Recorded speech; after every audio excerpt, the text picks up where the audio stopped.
자리에서 성도님들은 다 함께 일어서시기 바랍니다. 이 시간 우리 찬양대 주합에 맞춰서 묵상기도 드리심으로 주의 예배를 하나님 앞에 올려드립니다.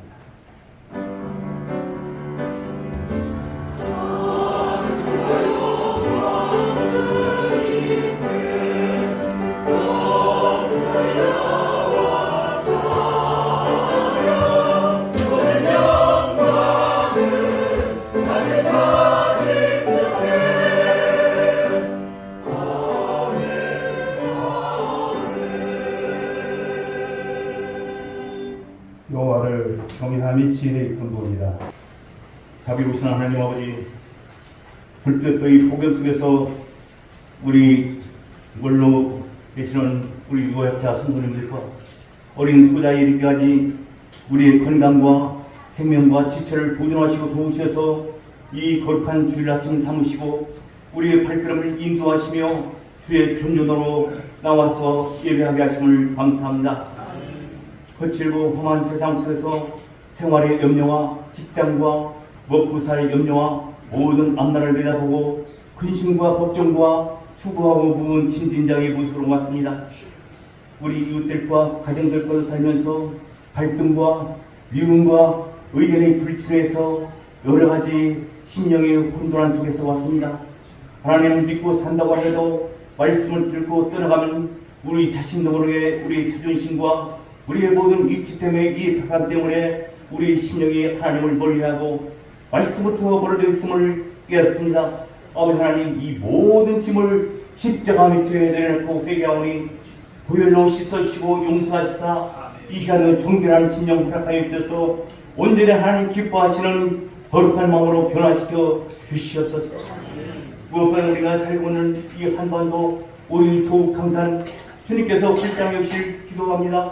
저 공산 정권 북진시켜 주시고 우리 하나님께서 이 땅에 함께 하심으로 아버지 이 땅에 오랜 기간의 모든 대결과 이제는 갈등의 역사를 끝내게 하시고 평화적으로 통일되게 하시사 이 땅을 통해서 세계 모든 민족에게 하나님의 귀한 복음을 전하는 귀한 하나님의 복으로 쓰임받는 이 땅이 될 수 있도록 앞날을 선하게 인도하여 주시옵소서.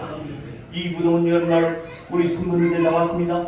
시간을 준비하고 몸과 마음을 정갈하게 하고 헌금을 준비하고 마음으로 모여서 하나님 앞에 예배드립니다.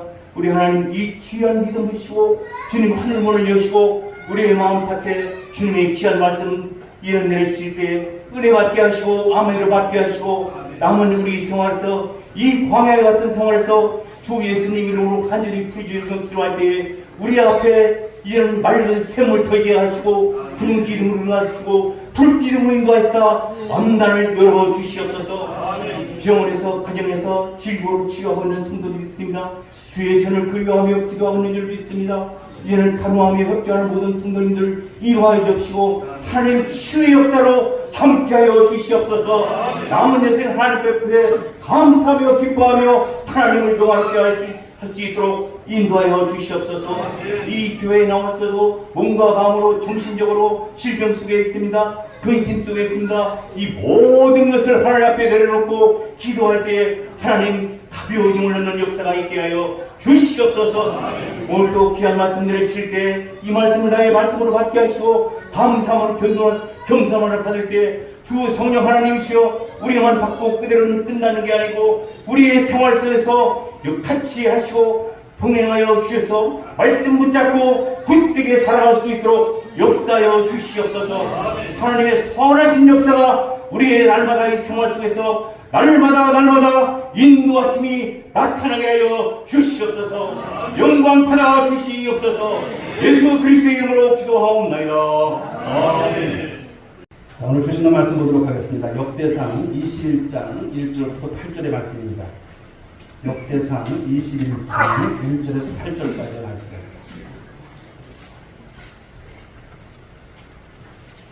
네, 말씀을 한 절 한 절 기록하시겠습니다. 사단이 일어나 이스라엘을 대적하고 다윗을 충동하여 이스라엘을 계수하게 하니라.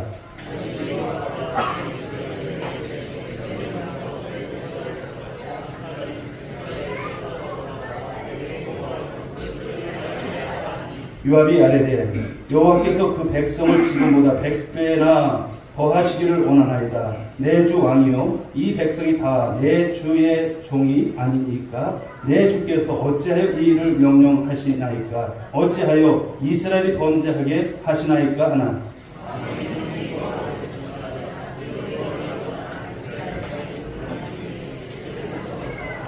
요압이 백성의 수요를 다윗에게 보고하니 이스라엘 중에 칼을 뺄 만한 자가 110만 명이요 유다 중에 칼을 뺄 만한 자가 47만 명이다.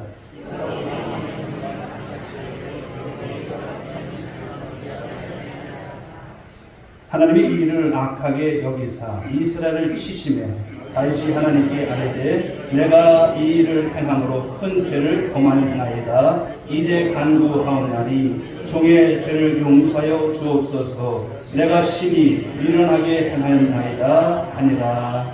아멘.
주신 본문의 말씀을 가지고 또 넘어지지 맙시다라고 하는 말씀에 은혜를 함께 나누고자 합니다.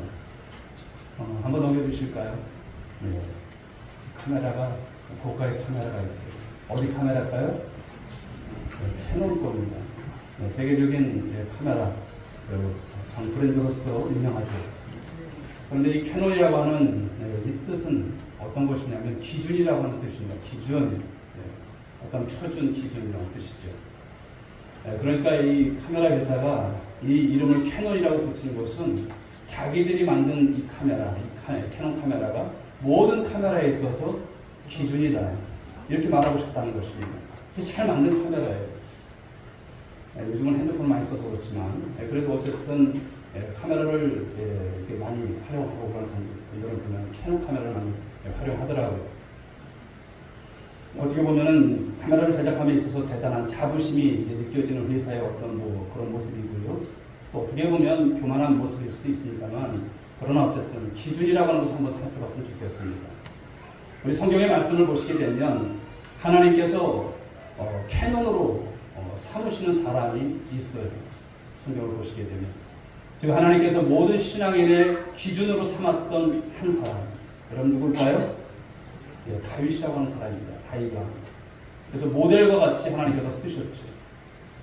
그래서 우리가 열왕기 말씀, 열왕기 상하의 말씀을 보시게 되면 남왕국과 북왕국, 북이스라엘 왕국, 그래서 여러 왕들에 대한 기록이 나옵니다. 우리나라도 보게 되면 조선 왕조 실록이 있지 않습니까? 왕들이 어떻게 이제 정치를 했는지 그런 이야기를 쭉 써내려갔던 그런 남유다도 그렇고 북이스라엘도 그렇고 성경에 보시게 되면 11개 그런 말씀이 있어요. 역대 지략이라고 하는 것이 있어요. 역대 지략에 그 왕들의 치적이 나와 있어요. 그런데 그 기록들 가운데서 하나님께서 왕들을 평가하시는 내용이 나온다는 것이죠. 어떻게 평가를 했나? 그런데 주목할 것은 그 왕들에 대한 평가 기준이 있었다는 것입니다. 그냥 평가한 것이 아니라 기준이 있었어요. 너희가 적어도 이 기준에 도달했으면 좋겠다. 이 기준과 같이 너희들이 왕으로서 그렇게 백성들을 다스렸으면 좋겠다. 하나님을 섬겼으면 좋겠다. 이런 것이었어요. 자, 열왕기상 15장 11절 말씀 보실까요? 읽어봅니다. 아사가 그의 조상 다윗같이 여호와 보시기에 정직하게 행하여. 아사 왕이 하나님 앞에 어떻게 됐습니까? 합격을 받은 거예요. 합격 판정을 받았어요. 그런데 그 이유가 무엇입니까? 다윗과 같이 행했다는 거예요. 다윗과 같이. 그래서 합격이라는 거예요. 열왕기하 16장 2절에 보게 되면 반대의 모습인데 한번 읽어보겠습니다. 시작. 아하스가 왕이 될 때 나이가 20세라. 예루살렘에서 16년간 다스렸으나 그의 조상 다윗과 같지 아니하여 그의 하나님 여호와께서 보시기에 정직히 행하지 아니하고. 아하스 왕은 무슨 합격입니까? 불합격이에요. 불합격. 판정을 받았어요. 불합격 판정을 받았어요. 그 이유가 무엇입니까? 다윗과 같이 행하지 않았다는 거예요. 다윗처럼 왕으로서 그 어떤 통치를 하지 않았다는 것을 말씀하는 거예요. 사랑하는 여러분, 그렇습니다. 다윗은 바로 하나님께서 캐논처럼 사용하신 사람이에요. 하나님 기준에 맞은 사람이에요. 그 사람이 신앙생활을 올바로 했는지 그렇지 못했는지 판단이 이제 하게 되는데 그 기준이 되는 사람으로서 누구를? 바로 다윗을 하나님께서 쓰셨다는 것이고요. 그리고 바로 북이스라엘 남유다의 모든 왕들은 너희들은 다윗과 같이 행하라 이런 말씀을 주셨던 거예요. 다윗과 같았다면 합격이고 다윗과 같지 않았다면 불합격이라고 하는 것을 말씀을 하시는 거죠. 그러면 과연 다윗은 어떻게 신앙생활을 했기에 이렇게 하나님 앞에서 캐논처럼 기준의 삶을 그 역할을 했을까라는 것이죠. 한마디로 말하면 다윗은 어떤 사람일까요? 하나님 마음에 합한 자였어요. 합한 자. 그러니까 하나님이 정말 기뻐하는 자였어요. 그런 모습으로 살았던 것이죠. 우리 사무엘상 13장 14절 말씀을 읽어봅니다. 지금은 왕의 나라가 길지 못할 것이다. 여호와께서 왕에게 명령하신 말을 왕이 지키지 아니하였으므로 여호와께서 그의 마음에 맞는 사람을 구하여 여호와께서 그를 그의 백성의 지도자로 삼으셨느니라 하고. 이 말씀을 보게 되면 사울에게 이제 주시는 말씀인데요. 하나님께서 사울의 그 하나님께 대한 올바르지 못한 모습에 실망이 되었고, 그래서 다시 하나님께서 세우시는 종에 대한 말씀을 하시는 거예요. 그런데 어떤 사람을? 여호와께서 그의 마음에 맞는 사람을 구할 것이다 말씀을 하세요. 여호와께서 그를 그의 백성의 지도자로 삼을 것을 예언하는 말씀이죠. 여러분 성경을 자세히 보시게 되면 정말 다윗은 하나님 마음에 바로 맞는 삶을 살아갔던 사람이었습니다. 그 점을 우리는 여러분 인정하지 않을 수가 없죠. 대표적으로 우리가 보게 되면 여러분 잘 아는 것처럼 골리앗과 싸우면서 이 다윗의 용맹함을 보십시오. 어린 다윗입니다. 그의 어떤 책으로 보나 여러 가지로 보나 골리앗을 싸워서 이길 만한 사람이 아니에요. 그런데 다윗은 어떤 사람이었습니까? 믿음의 사람이었어요. 어렸을 때부터 하나님을 절대적으로 믿는 절대 조건을 갖고 있었던 그런 믿음이었어요. 그의 여러분 신앙 고백 가운데 골리앗을 향해서 돌진하는 모습을 보십시오. 하나님께서 쓰시는 거예요. 또 사울에 쫓겨다니던 여러분 피난 이야기를 들 수가 있죠. 오직 그 시간이 어떤 시간이었을까요? 오직 믿음으로 살아갔던 시간이었어요. 몇 년 동안, 10여 년 동안. 만약에 여러분들이 지금도 어려움이 있지만 10여 년 동안 어떤 오해로 인해서 어떤 어려움으로 인해서 도망다니다고 생각을 해보십시오. 얼마나 억울해요. 그런데 다윗은 어떤 사람이었습니까? 믿음으로 살았어요. 하나님을 절대적으로 믿었어요. 불평하지 않았습니다. 오직 하나님만 바라봤어요. 끝까지 선하게 행동했던 다윗의 모습이지. 그리고 여러분 왕이 된 이후에도 그가 한 일들을 보게 되면 그는 어떤 사람이었을까요? 하나님 앞에 말씀의 사람이었고 하나님 앞에 기도의 사람이었고 하나님 앞에 찬양의 사람이었어요. 시편에 여러분 73편 반 이상이 무엇입니까? 반 정도가 다윗의 찬양이에요. 어려움도 많았습니다. 힘든 삶도 있었습니다. 그러나 늘 찬양했던 모습이었고 그 찬양의 독주가 무엇입니까? 다 기도예요. 좋은 날만 있었을까요? 아닙니다. 어려운 날도 얼마나 많은지 몰라요. 그런데 여러분 그는 하나님 앞에 찬양하며 기도하며 말씀으로 살아갔던 그 모습인 것이죠. 또 그가 왕이 된 이후에도 보게 되면 모든 일을 하나님과 믿음으로 의논하고 진행해 나갔던 모습을 볼 수가 있는 거예요. 전혀 구구식으로 행하지 않았습니다. 그렇습니다. 다윗은 하나님께서 신앙생활은 이렇게 하는 거야 라고 하는 하나의 구체적인 모델로 제시되었던 사람이에요. 그래서 저와 여러분들이 신앙생활을 잘 하려면 물론 우리가 예수님을 본받아야 되고 그리고 다윗과 같은 삶을 본받으십시오. 다윗이 어떻게 신앙생활을 했는지 바로 신앙생활에 있어서 캐논과도 같았던 사람, 기준적인 모습을 가졌던 사람인 것을 말씀하죠. 그런데 여러분 다윗의 일생을 살펴보게 되면 물론 다 잘하는 것이 아니에요. 한 가지의 혼란스러움이 있었던 모습을 또한 우리들에게 여실히 보여주고 있지 않습니까? 그가 보통 사람들이 범하기 힘든 죄를 저질렀다는 것이죠. 사무엘하 11장의 말씀을 보시게 되면 무엇이 나옵니까? 밧세바를 범하는 사건이 나와요. 왕으로서 그리고 하나님 앞에 믿음의 사람으로서 행할 수 있는 일이 아닌 것이죠. 이런 실수가 있었음을 말씀합니다. 멀쩡히 남의 아내를 범했습니다. 그리고 그 죄를 덮기 위해서 어떻게 합니까? 남편 우리아를 바로 전쟁터 일손으로 내몰아서 죽게 했던 장본인 다윗입니다. 즉 하나님 앞에 여러분 큰 범죄를 했던 그런 사람이에요. 아니 다윗이 어떻게 저럴 수가 있을까라고 생각할 수 있는 모습이죠. 그럼에도 성경은 어떻습니까? 하나님은 어떻게 이런 사람을 기준으로 삼으실 수 있을까라고 하는 그 의문이 들어요. 그런데 하나님께서는 다윗과 같은 믿음의 사람도 얼마든지 죄를 범할 수 있다라고 하는 것을 보여주시고자 하시는 거예요. 아, 하나님 앞에 완벽한 사람은 없구나. 완벽한 사람이 없어요. 대신 여러분 다윗은 어떤 사람입니까? 범죄한 이후에 다윗의 모습을 보게 되면 하나님 앞에서 그가 철저하게 회개합니다. 여러분들이 여러분 침상에서 눈물로 그 침상을 적셔본 적이 있으실까요? 철저하게 하나님 앞에 회개합니다. 철저하게. 그 회개의 과정을 받는 거예요. 그래서 하나님께서는 이 점을 하나의 기준으로 제시하고 계시는 것이죠. 그런데 사랑하는 여러분, 오늘 말씀에 와서 보니까 오늘 역대상 21장의 말씀을 보니까 더 혼란스러운 바로 그 모습을 성경은 우리에게 말씀해 주신다는 거예요. 무엇일까요? 다윗이 넘어졌는데 또 넘어졌다는 거예요. 다윗이 또 넘어지는 거예요. 다윗은 하나님께서 기뻐하지 않으시는 오늘 무슨 것을 어떤 것을 여러 번 강행합니까? 인구조사를 강행하는 거예요. 인구조사, 인구 센서스죠. 그 결과 하나님께서 바로 하나님의 징계를 받게 된다는 것을 말씀합니다. 여러분 이때 얼마가 죽는지 아세요?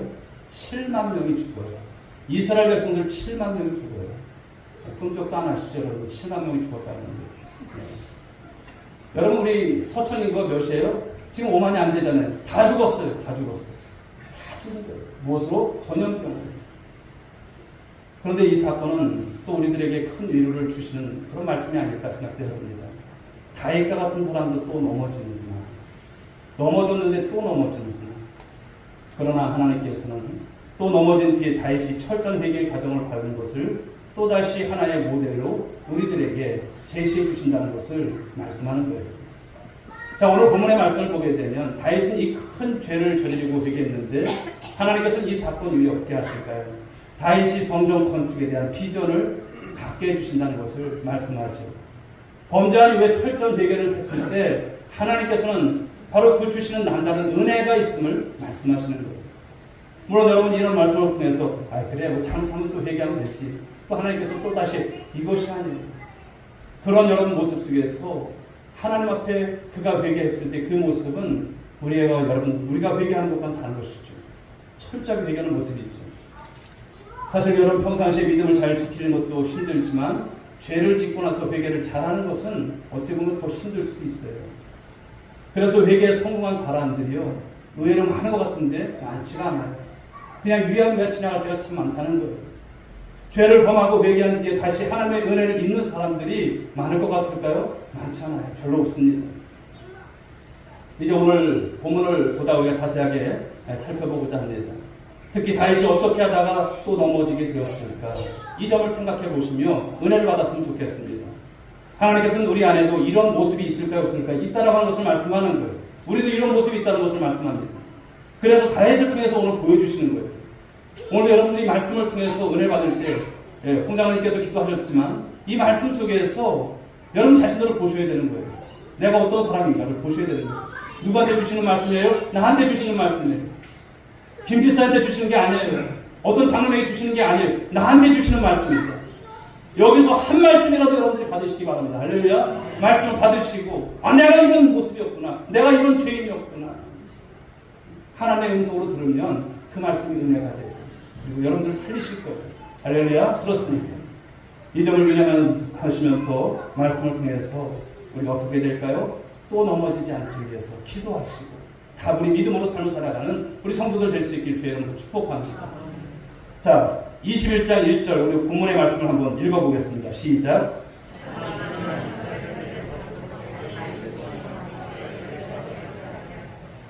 자, 사단이 누구를 충동질해요? 다윗을 충동질했다고 하는 것이에요. 다윗이 인구 조사를 해보고 싶은 생각을 품게 했다는 거예요. 인구 조사를. 우리 인간을 학명으로 보게 되면 호모 사피엔스라고 하는데요. 어떤 뜻이냐면 생각하는 존재라고 하는 거예요. 생각하는 존재. 다른 모든 하나님께서 피조물을 이렇게 이제 창조하시고 또 이렇게 세우셨지만 인간이 가장 구별되는 그런 결정적인 특징이 무엇이냐면 인간에게는 무엇이 있을까요? 생각이 있어요. 생각할 줄 안다는 거예요. 실제로 여러분 인간이 태어나서 우리 하나님께서 부르실 때까지 죽을 때까지 가장 많이 하는 일이 뭘까요? 생각이에요.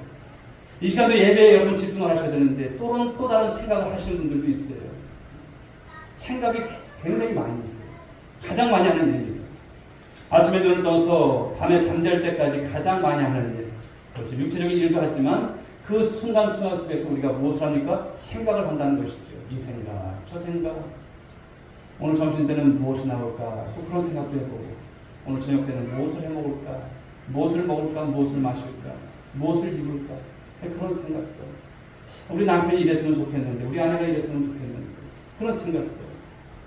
어떤 경우에는 이 생각이 많다 보면 꿈에까지 생각을 계속하는 것도 있고요. 어떤 분들은 목사님 지난밤에 한숨도 못 잤어요. 왜요? 이 생각 때문에 못 잤어요. 그런 분들도 계세요. 한숨도 못 잘 때 무엇을 합니까? 생각을 한다는 거예요. 그 생각 속에 계속 빠져들어서 거기 생각에서 잠을 못 이룰 정도로 힘든 그런 시간이 된다는 것이죠. 그러나 사랑하는 여러분, 우리가 잊지 말아야 할 것은 바로 이 생각이 어떤 것일까요? 영적 전쟁터예요. 이 생각 안에서 전쟁이 일어나고 있어요. 사단은 여러분 오늘 말씀을 보시게 되면 우선적으로 이 생각을 공격 대상으로 삼고 있다는 거예요. 다윗의 생각에 바로 하나님, 오늘 사단이 오늘 거기에 개입되고 있다는 것을 말씀하는 것이죠. 우리도 모르게 이 생각을 지배하려고 안간힘을 써왔습니다.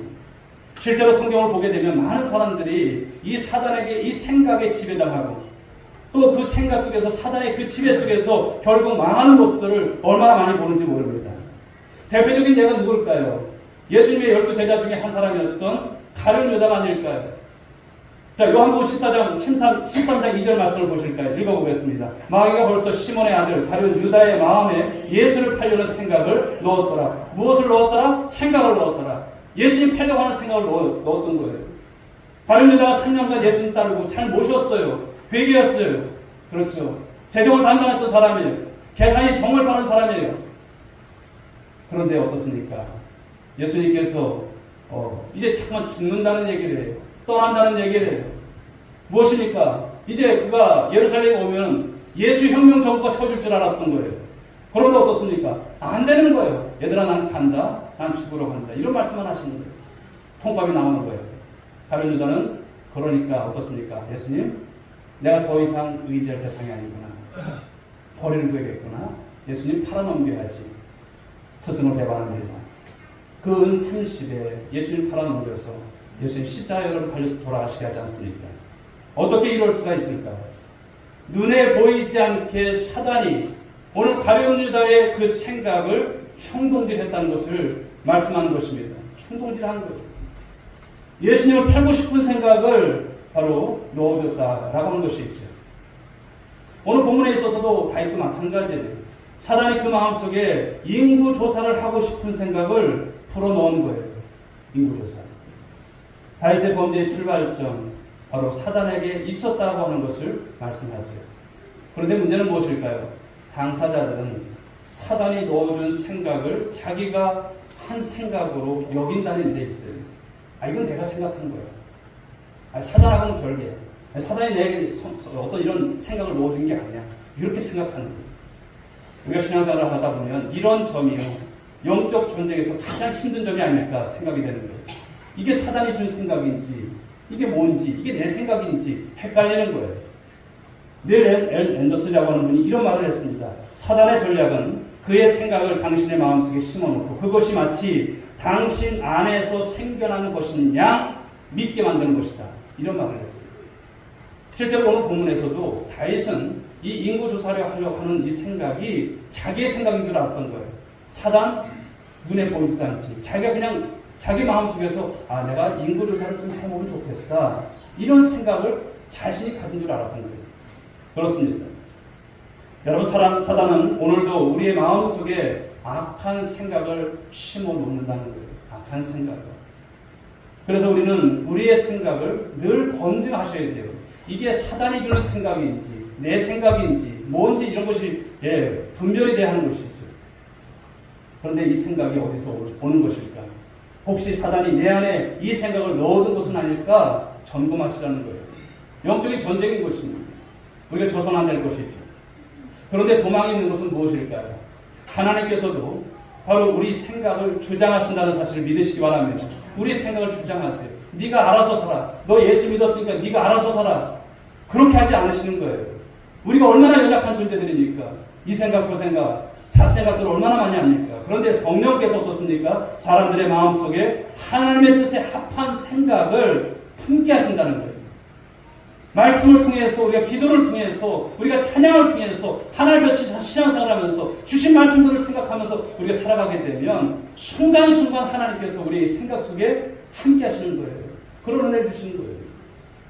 예수님께서 요한복음 14장 26절에서 이렇게 말씀을 하시죠. 읽어볼까요? 그가 내가 너희에게 말한 모든 것을 생각나게 하리라.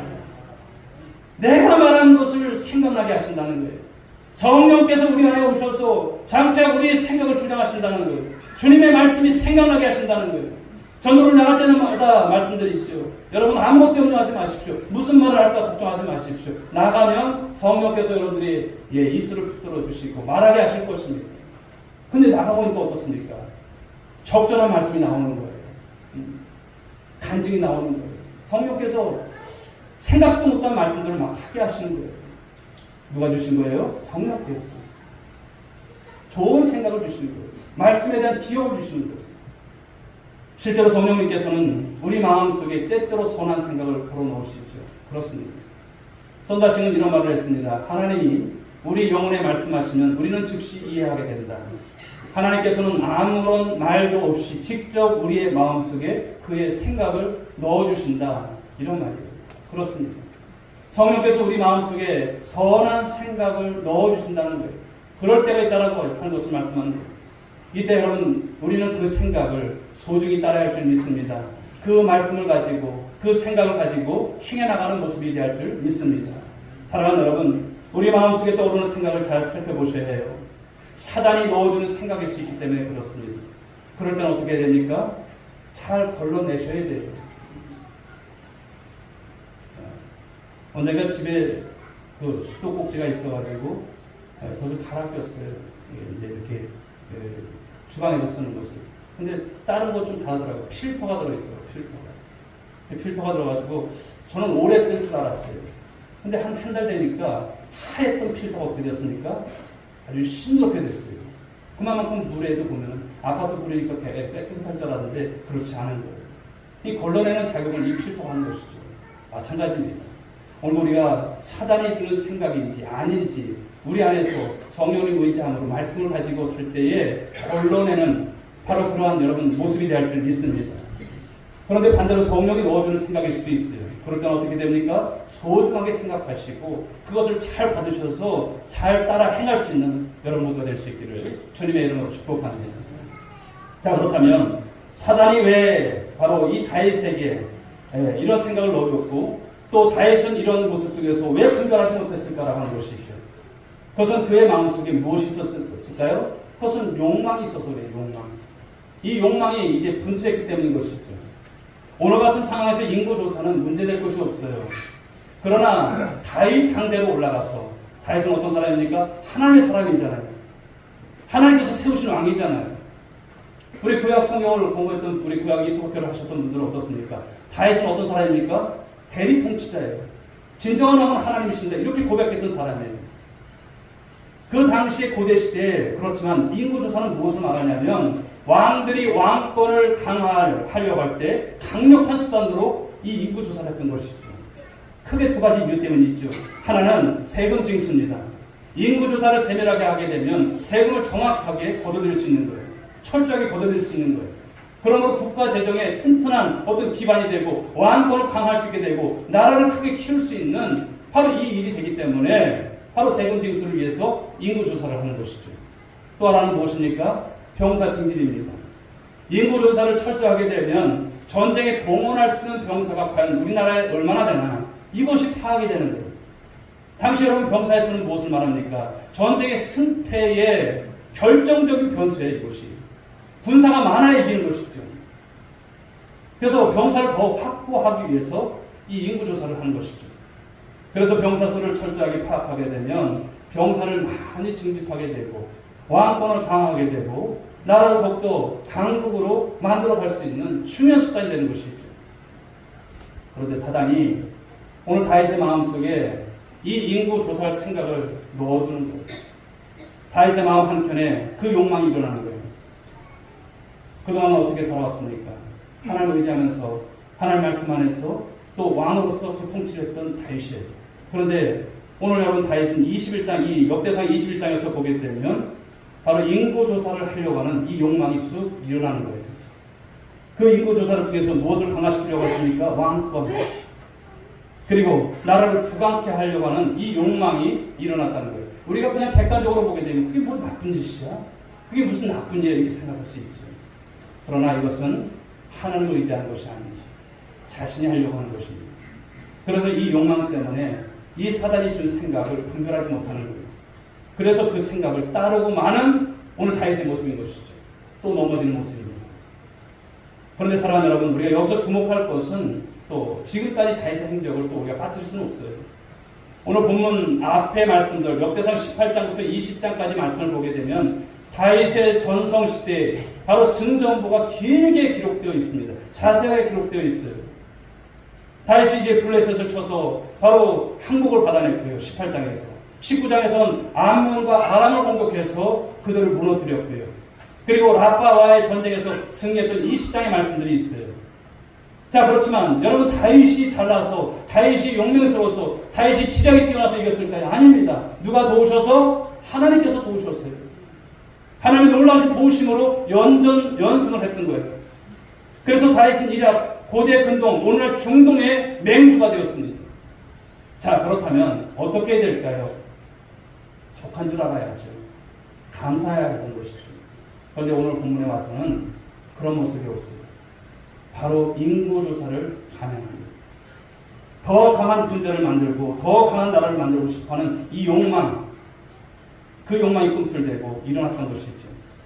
그런데 누가 사단이 그 점을 예리하게 간파하고 유혹한다는 것을 말씀합니다.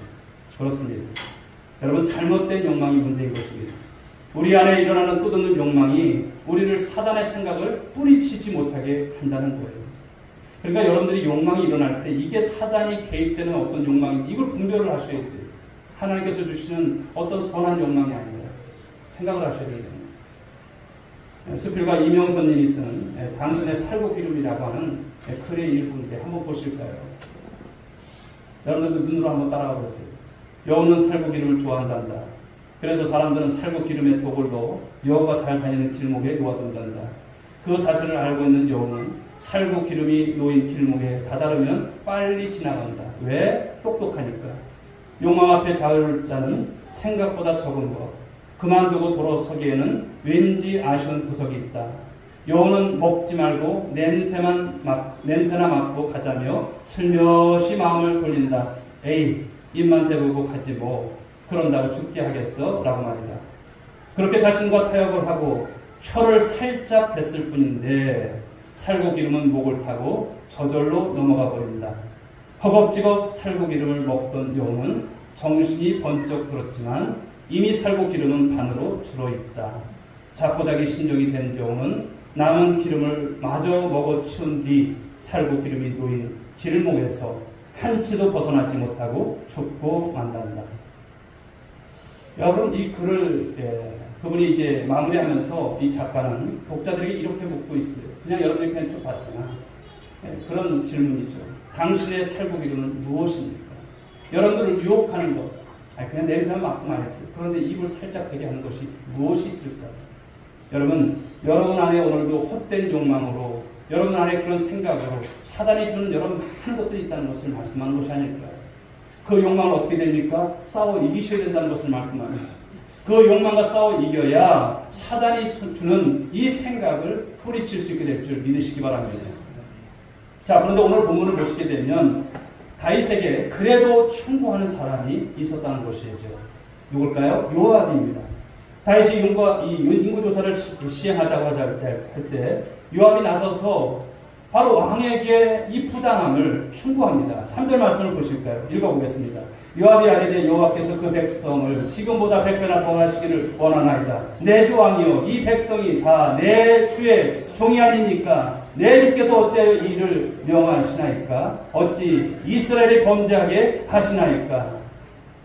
자, 요압은 누구냐면 다윗의 누이 수랴의 바로 아들입니다. 그러니까 다윗에게 있어서는 조카예요. 그러니까 다윗은 바로 외삼촌이죠. 그는 다윗이 왕에 오르기 전 사울 왕에게 쫓겨 돌피할 때부터 다윗을 도왔던 사람이에요. 그리고 다윗이 왕이 된 후에 군대 장관으로 바로 혁혁한 공을 세웠던 사람이에요. 다윗과 함께했고 다윗의 목숨을 대신해서 수많은 전장에 나가서 바로 그 군사들을 지휘하고 연승을 거뒀던 전쟁의 영웅과 같은 사람이에요. 그래서 당대 바로 다윗에 이어서 2인자로 다윗의 최측근이었던 사람 요압입니다. 이런 요압이 오늘 다윗에게 인구조사가 왜 부당한지 아십니까? 말씀을 드리는 거예요. 이 일이 왜 하나님 앞에 죄가 되는지 아십니까? 이것을 말씀을 드리는 거예요. 그런데 어떻습니까? 오늘 다윗은 안타깝게도 그 말을 듣지 않아요. 4절의 말씀을 보실까요? 말씀을 보시게 되면 왕의 명령이 요압을 재촉한지를 이렇게 말씀합니다. 다윗이 요압의 충고를 묵살하고 자기 뜻을 밀어붙이는 거예요. 그래서 다윗은 무엇입니까?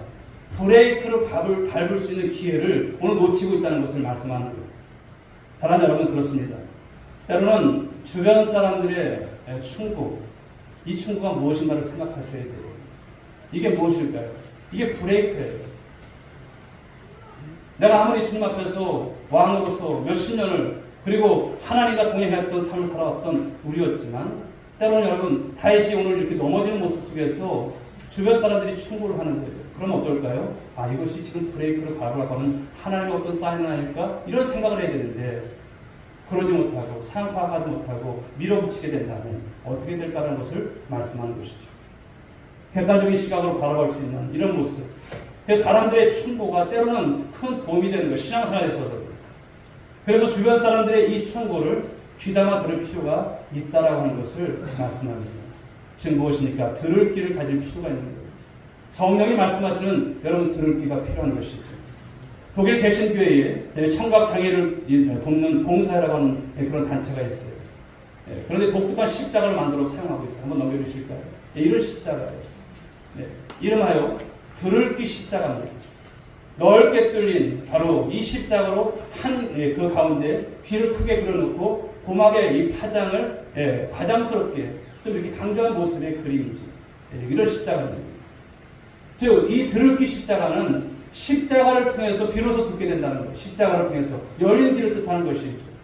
그 마음속에 십자가가 자리하고 있는 사람들만이 들을 수 있다는 것. 열린 귀를 가지게 된다는 것을 뜻하는 것. 마태복음 13장 16절 말씀을 보실까요? 이런 말씀을 주십니다. 그러나 너희 눈은 봄으로 너희는 귀는 들음으로 복이 있도다. 할렐루야. 눈이 있어도 여러분 보지 못하고 귀가 있어도 듣지 못하는 시대입니다. 이런 시대를 살아가는 저와 여러분들이 십자가를 통해서 진정한 주의 음성을 들을 수 있는 우리 성도들 될 수 있길 바랍니다. 그런데 어떻습니까? 사람들은 여러분들도 여기 있지만 어떻습니까? 여러분들 진단해 보십시오. 무엇을 진단해 볼까요? 우리는 자기가 관심 있는 것만 들어요. 그렇게 많은 소리가 들려와도 자기가 관심 없는 것에는 귀 기울이지 않아요. 그냥 귓등으로 들어요. 흘려들어요. 그리고 사람들은 듣고 싶은 것만 듣는다는 것이죠. 아무리 좋은 말을 해줘도, 하나님의 말씀을 들려줘도 어떻습니까? 듣지 않아요. 나는 나고 너는 너고. 실제로 여러분 대부분의 사람들은 충고를 귀담아 듣지 않습니다. 주의 종의 충고도 귀담아 듣지 않아요. 말씀에 여러분 충고를 우리가 수없이 우리가 말씀을 통독해도 그냥 팔자체. 여러분 성경 통독하시는 우리 모든 성도님들 그냥 말씀 보지 마세요. 오늘도 여러분 우리가 시편의 말씀 96편부터 103편까지 223회의 말씀을 통독했잖아요.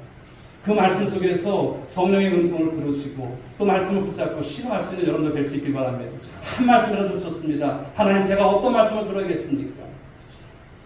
여러분 통독의 이유가 무엇입니까? 통독의 목적이 무엇입니까? 아셔야 되는 거예요. 자기의 관심사가 아니고 자기가 듣고 싶은 이야기가 아니면 안 듣는 모습들. 그래서 마음속에 십자가가 없는 사람들은 충고를 듣기가 어려워요. 그렇습니다. 사랑하는 여러분, 여러분 마음속에 늘 십자가를 세워두시기를 주의로 축복합니다. 그래야 들을 귀가 열립니다. 들을 귀가 열려야 마음속에 사단이 생각을 넣어줄 때 이것이 사단이 넣어주는 생각이라고. 충고하는 소리가 그때서야 들리는 거예요. 욕망이 일어나도 이것이 바로 헛된 욕망이라고 하는 이 충고하는 소리가 들려지는 거예요. 그럼 어떻게 됩니까? 브레이크를 밟아야죠. 오늘 여러분 다윗이 이 요압의 충고를 들었다면 어떻게 되었을까요? 이스라엘 백성들 7만 명 죽었어요? 안 죽었어요. 안 죽었습니다. 그러나 어떻습니까? 뿌리치잖아요. 자기가 듣고 싶은 것만 듣지 바로 이 요압 장군의 자기 조카의 여러분 말이 들리지 않는 거예요. 브레이크 밟을 시기를 놓친다는 거예요. 가끔 여러분 우리 사고 나는 차량들 보십시오. 브레이크 밟을 때를 밟아야 되는데 뭘 밟아요? 악셀레이터를 밟는 거예요. 꽝! 하니까 그냥 가서 밟는 것이죠. 밟을 때 밟아야 되는데 밟지 않는 거예요. 이런 모습들. 이제 말씀을 정리합니다. 사랑하는 여러분, 오늘 말씀을 통해서 우리에게 주시는 메시지가 뭘까요? 저와 여러분들도 다윗처럼 또 넘어질 수 있다라고 하는 것을 말씀하는 거예요. 그만큼 우리가 연약해요. 그만큼 우리가 부족해요. 신앙생활을 수십 년 해왔어도요, 우리가 그런 모습일 수가 있다고 하는 것을 말씀합니다. 다윗이 오늘 캐논과 같은 사람이 있지만 다윗도 한 번 넘어지고 또 두 번 넘어져요. 그러나 철저하게 그가 하나님께서 회개를 하고 하나님께 다시 쓰임 받으며 또 그가 하나님께서 이제 성경을 통해서 말씀하실 때 우리도 이런 모습이 있지만 그래도 다윗과 같이 이 말씀을 하시는 거예요. 그러므로 사랑하는 여러분, 우리가 오늘 이 연약한 모습이 있지만 또 넘어지지 아니하려면 어떻게 될까요? 조심하시라는 거예요. 오늘도 하나님께서 주시는 메시지를 통해서 말씀을 통해서 우리에게 그 말씀이 육성으로 들려주시고 하나님 내가 어떻게 될까요? 하나님께 질문을 하시고 뜻을 물으시고 나아가는 여러분들 모습 될 수 있길 주님을 축복합니다. 그러므로 조심하십시오. 우리 마음속에 사단이 넣어준 생각을 분별할 수 있는 그런 모습이 되시고요. 정수기에도 보게 되면 필터가 있는 것처럼 말씀을 통해서 그 필터링을 잘 하셔야 돼요. 제거할 것은 제거하셔야 되는 거예요. 그 다음으로 무엇입니까? 욕망과 싸우시라는 거예요. 잘못된 욕망도 얼마나 많습니까? 내 생각 속에서 이렇게 해야지. 근데 그것이 무엇입니까? 사단이 주는 생각인 줄 분별을 못하는 거예요. 오늘도 다윗이 그렇지 않습니까? 내 생각인 줄 알았던 거예요. 다윗 생각인 줄 알았던 거예요. 사단은 생각도 못할 거예요. 오늘도 여러분 수많은 생각들이 있을 거예요. 하나님 앞에서 하나님 이게 하나님 주신 생각인지 이게 사단이 주는 생각인지 분별하시고 살아가실 수 있기 바랍니다. 그리고 들을 귀를 열어서 충고를 귀히 듣는 여러분 모두가 되신다면 우리 주님 안에서 또다시 넘어지지 않는 그런 신앙과 모습이 될 줄 믿습니다. 기도하겠습니다. 하나님 아버지 감사합니다. 현원처럼 여기셨고 또 평가 기준에 바로 이스라엘 모든 왕들 다윗과 같이 행하기를 원하셨던 하나님이십니다. 다윗의 믿음의 모습, 다윗이 하나님께서 말씀으로 살아갔던 모습, 기도했던 사람이고 하나님과 의논했던 사람이고 또 그 모습 속에서 모든 왕들의 평가 기준이 됐던 바로 다윗입니다. 그런데 그가 넘어집니다. 또 넘어지는 오늘 말씀이 두 번째 오늘 하나님 큰 실수가 인구조사였습니다. 이것이 왜 잘못됐는지 오늘 성경에 말씀하고 있습니다. 하나님, 우리도 아버지 주님 다윗처럼 넘어질 수 있다는 것을 말씀합니다. 넘어지는 하나님께서 하나님 아버지 오늘도 불쌍히 여기시는 하나님이신 줄 믿습니다. 오늘도 넘어져 있는 성도들 혹여나 하나님 앞에서 우리가 많은 생각을 하지만 이 생각이 과연 하나님께서 주시는 생각인지 이것이 분별이 안 될 때가 있습니다. 오늘도 성령의 음성을 듣게 하시고 오늘도 성령님과 함께하는 귀한 삶을 살아가는 저희들 되게 하사 하나님 사단이 주는 모든 생각들을 필터링하게 하여 주옵시고 그 욕망을 싸워 이겨나가고 또 우리 안에 오늘도 성령님 예비해 주십니다. 그 십자가를 통해서 들을 귀가 아버지 들을 귀가 되어질 수 있도록 주셔서 하나님 그 말씀 가운데 저들 하나님 온전한 주의 뜻을 이루어가는 성도들 될 수 있도록 복내려 주시옵소서. 함께하여 주옵시기를 원하며 사랑이 많으신 예수님의 이름으로 기도 올리옵나이다. 아멘. 네, 자리에서 일어나시기 바랍니다. 자, 우리 옆에 분들에게 오늘 말씀 제목입니다. 한번 인사하시기 바랍니다. 또 넘어지지 맙시다.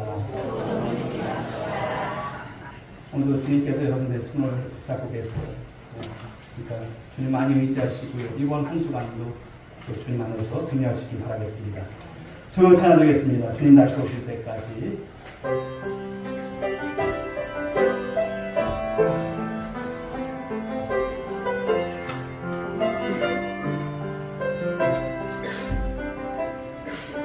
주님 다시 오실 때까지 나를 이 길을 가리라.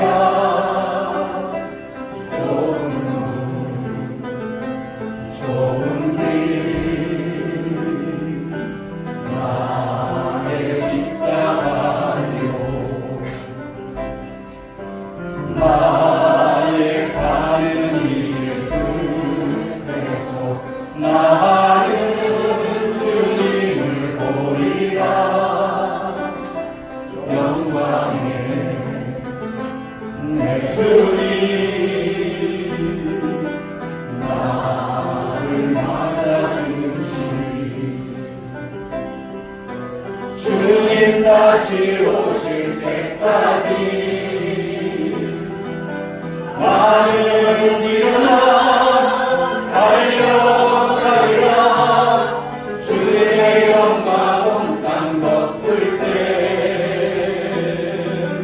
나는 일어나 노래하리. 내 사모하는 주님 온 세상 구주시라. 내 사모하는 주님 영광의 왕이시라. 이제는 우리 구주 예수 그리스도의 은혜와 하나님 아버지의 극진하신 사랑하심과 성령님의 강화 감동 위로 충만하신 은총이 오늘도 귀한 말씀의 은혜를 받고 또 넘어지지 않기를 다짐하고 오늘도 삶을 살아갈 것을 다짐한 사랑하는 모든 믿음의 권속들 한 사람 한 사람 머리 위에 자녀 위에 가정 위에 일터 위에 우리 온누리교회 위에 이 민족 위에 지금으로부터 영원 무궁토록 함께 있을지어다. 아멘.